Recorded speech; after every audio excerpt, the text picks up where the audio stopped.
बिस्मिल्लाहिर्रहमानिर्रहीम, अस्सलामु अलैकुम वरहमतुल्लाहि वबरकातुहू। दोस्तों, कमेंट सेक्शन में एक दोस्त पूछ रहे थे कि मकई का आटा पीसने के लिए कौन से नंबर की जाली इस्तेमाल करें। मकई का आटा पीसने के लिए सबसे बेस्ट तो चाइना के बजाय पत्थर वाली आटा चक्की है, लेकिन हम लोग ख़ुद भी चाइना पर ही पीसते हैं इसको, क्योंकि पत्थर वाली के मुकाबले में चाइना से जो काम है वो ज़रा फास्ट होता है। और जिस जाली पर आप गंदम का आटा पीसते हैं उसी जाली पर आप मकई का आटा भी पीस सकते हैं, कोई फ़र्क नहीं पड़ता इससे। अलबत्ता मकई का आटा थोड़ा दानेदार रहता है, गंदम के मुकाबले में इतना मुलायम नरम नहीं होता। तो मकई जैसी भी हो, सख्त हो नरम हो, मकई की बहुत सारी किस्में होती हैं, लेकिन बहरहाल जैसी भी मकई हो आप आम जाली पर, आम गंदम वाली जाली पर इसकी पिसाई कर सकते हैं। लाजमी नहीं है कि आप कौन सी जाली पर किस तरीके से इस्तेमाल करें। अलबत्ता पत्थर वाली आटा चक्की का जो सिस्टम है वो थोड़ा सा हटके है, तो उसका रिज़ल्ट भी हटके होता है। उससे मकई की रोटी की सॉफ्टनेस है या ताजगी है वो बिल्कुल अलग थलग होती है। तो हमारे पास क्योंकि ऑनलाइन मकई का आटा फ़रोख्त होता है और हमारे पास जो ऑर्डर आते हैं हम उनके लिए चाइना वाली चक्की पर ही पीसते हैं। आप देख सकते हैं साइक्लोन के साथ हमारे पास जो सिस्टम है हम उसी पर मकई का आटा पीसते हैं और हमारे पास ऑनलाइन धड़ाधड़ सेल हो रहा है। तो जिस तरीके से मतलब हम लोग आम गंदम का आटा पीसते हैं उसी तरीके से हम मकई का आटा भी पीस सकते हैं। पिछले दिनों बहुत सारे दोस्त जो फरमा रहे थे कि जी इसके लिए फ़लाँ जुगाड़, कोई जुगाड़ करने की ज़रूरत नहीं है।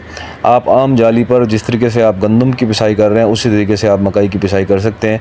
इसकी एवरेज थोड़ी सी कम होती है क्योंकि ये मोटे दाने होते हैं और चक्की में फंस कर जा रहे होते हैं। हमारे पास जो गाला है चक्की का उसके अंदर से फंस के जाते हैं, तो थोड़ी सी एवरेज स्लो हो जाएगी, लेकिन बहरहाल आप इसे आम चाइना वाली आटा चक्की पर ही पीस सकते हैं।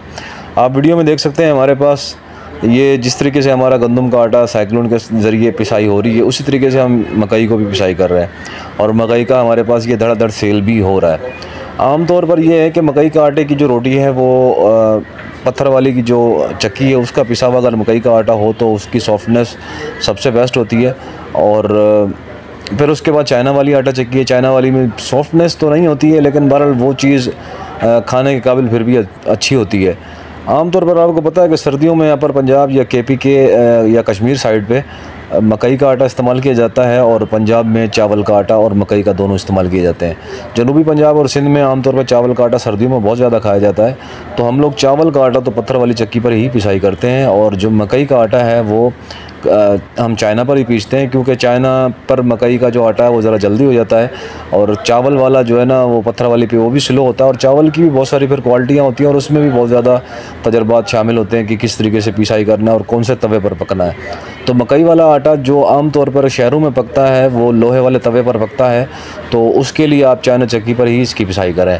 अगर देहातों में मतलब मकई का आटा देहातों में पकना है और वहाँ पे पत्थर वाला तवा है तो फिर उसके लिए आप पत्थर वाली ही आटा चक्की इस्तेमाल करें, क्योंकि उसकी जो मतलब आटे की जो ग़िज़ाइयत होती है वो पत्थर वाली वैसे बरकरार रहती है और उसमें थोड़ा सा हमें मुलायम करना होता है पत्थर वाले तवे के लिए, तो वो फिर पत्थर वाली चक्की से ही जाके होता है। अगर हम क्योंकि मकई के अंदर पहले ही ग्लूटीन कम होती है